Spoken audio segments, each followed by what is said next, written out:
जय हिंद बच्चों। आज से हम अपने यूट्यूब चैनल के माध्यम से 12th के फिजिक्स का रिवीजन कराएंगे, जो आने वाली 12th के बोर्ड परीक्षा के लिए बहुत ही इम्पोर्टेंट होगा। कोई भी बच्चे हमारे यूट्यूब से जुड़ करके मुफ्त में फिजिक्स का रिवीजन कर सकता है और आने वाले एग्ज़ाम में अच्छा से अच्छा नंबर ला सकता है। तो आप लोगों से रिक्वेस्ट होगा कि आपके जो भी व्हाट्सएप ग्रुप है, फ्रेंड्स है, उसके बीच हमारे वीडियो को शेयर कीजिए और हमारे चैनल को लाइक कीजिए और सब्सक्राइब कीजिए। तो चलिए हम लोग रिवीजन को शुरू करते हैं। 12th के सबसे फर्स्ट चैप्टर का आज हम लोग रिवीजन करना शुरू करेंगे। सबसे फर्स्ट चैप्टर का नाम है 12th का इलेक्ट्रिक चार्ज एंड फील्ड, जिसे हम लोग हिंदी में आवेश तथा क्षेत्र भी कहते हैं। तो इस चैप्टर का सबसे पहला टॉपिक हम लोग समझते हैं, जिसे हम लोग चार्ज कहते हैं। चार्ज को हिंदी में हम लोग आवेश कहते हैं। आवेश को कैपिटल क्यू या स्मॉल क्यू से डिनोट किया जाता है।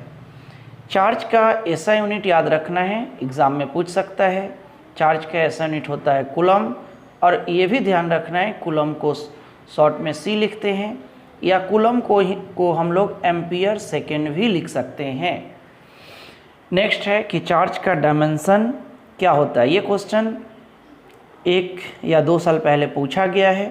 चार्ज का डायमेंशन को हम लोग AT लिख सकते हैं, जहाँ A करंट को डिनोट करता है और T टाइम को। इसे हम IT भी लिख सकते हैं। नेक्स्ट पॉइंट याद रखना है, चार्ज जो है एक स्केलर क्वांटिटी है। नेक्स्ट है, चार्ज 2 टाइप्स के होते हैं। तो एक पॉजिटिव चार्ज होते हैं, एक नेगेटिव चार्ज होता है, आप पहले से भी जानते होंगे। पॉजिटिव चार्ज प्रोटॉन पर होता है और नेगेटिव चार्ज इलेक्ट्रॉन पर होता है। प्रोटॉन और इलेक्ट्रॉन दोनों का चार्ज का मैग्नीट्यूड सेम होता है, लेकिन साइन में फ़र्क होता है। तो दोनों का चार्ज का मैग्नीट्यूड आप यहाँ देख रहे हैं, 1.6 × 10⁻19 कूलम। ये क्वेश्चन भी एक बार आ चुका है कि इलेक्ट्रॉन का चार्ज कितना होता है ऑब्जेक्टिव में, तो ये ध्यान में रखना है। नेक्स्ट आते हैं, सेम चार्ज में आप सभी लोग जानते हैं रिपल्सन होता है, डिफरेंट चार्ज में अट्रैक्शन होता है। इसी से रिलेटेड एक छोटा सा पॉइंट है इलेक्ट्रोस्कोप। 2 मार्क्स क्वेश्चन में आ सकता है कि इलेक्ट्रोस्कोप क्या है। इलेक्ट्रोस्कोप एक डिवाइस है जिसके द्वारा हम लोग किसी ऑब्जेक्ट पर चार्ज के उपस्थिति की जांच करते हैं। तो हम लोग लिख सकते हैं, device use to test presence of charge on any object is called electroscope. Next question जो पूछे जाते हैं, फंडामेंटल प्रॉपर्टीज ऑफ चार्ज कई बार पूछा गया है। तो फंडामेंटल प्रॉपर्टीज ऑफ चार्ज 3 होते हैं, conservative property of charge, additive property of charge, quantization property of charge.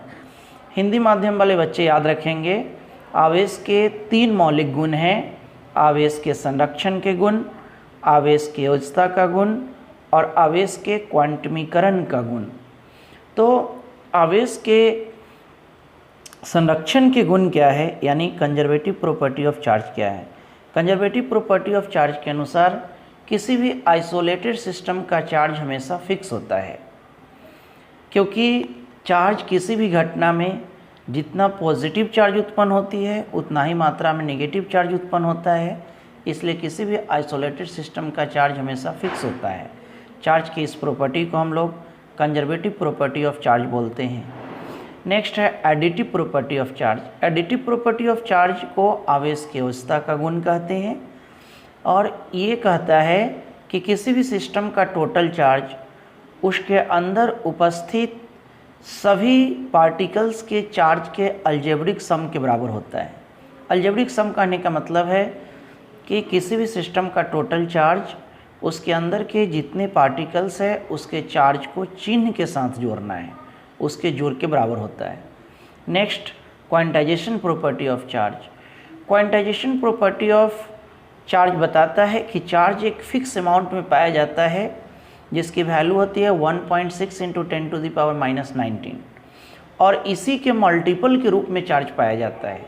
यानी चार्ज जब भी होगा तो इस यहाँ जो मैग्नीट्यूड लिखा हुआ है 1.6 × 10⁻19, इसको शॉर्ट में ई कहते हैं, तो ई के मल्टीपल के रूप में ही होगा। यानी इसका 2 गुना, 4 गुना, 5 गुना, 5.25 गुना, इस तरह का 5.5 गुना नहीं हो सकता है। तो चार्ज की इस प्रॉपर्टी को हम लोग क्वांटाइजेशन प्रॉपर्टी ऑफ चार्ज कहते हैं। नेक्स्ट जो क्वेश्चन पूछा जाता है, चार्ज का एक तो एसआई यूनिट कूलम है और एक इसको ईएसयू या इलेक्ट्रोस्टैटिक यूनिट में भी मापते हैं। तो कई बार ये क्वेश्चन पूछा गया है कि एक कूलम कितने ईएसयू के बराबर होता है, तो 3 × 9 ईएसयू के बराबर होता है। या फिर कभी कभी पूछ देता है एक ईएसयू कितने कूलम के बराबर होता है, तो जस्ट इसका उल्टा हो जाएगा 1.3 × 10 - 19 कूलम। नेक्स्ट आते हैं कि देखिए किसी भी ऑब्जेक्ट में अगर इलेक्ट्रॉन और प्रोटॉन की संख्या नंबर बराबर है तो उस ऑब्जेक्ट का टोटल चार्ज 0 होता है और उसे हम लोग न्यूट्रल ऑब्जेक्ट कहते हैं। तो न्यूट्रल ऑब्जेक्ट के लिए number of electron equal to होता है नंबर ऑफ प्रोटॉन। अगर कोई ऑब्जेक्ट पॉजिटिवली चार्ज्ड है, इसका मतलब उसमें प्रोटॉन ज़्यादा होगा और इलेक्ट्रॉन कम होगा। यदि कोई ऑब्जेक्ट निगेटिवली चार्ज्ड है तो उसमें इलेक्ट्रॉन की संख्या ज़्यादा होगा और प्रोटॉन की संख्या कम होगा। तो आज के लिए इतना ही। धन्यवाद। हमारे चैनल को सब्सक्राइब कर लीजिए ताकि आने वाले वीडियो का नोटिफिकेशन आपको मिलते रहे। Thank you.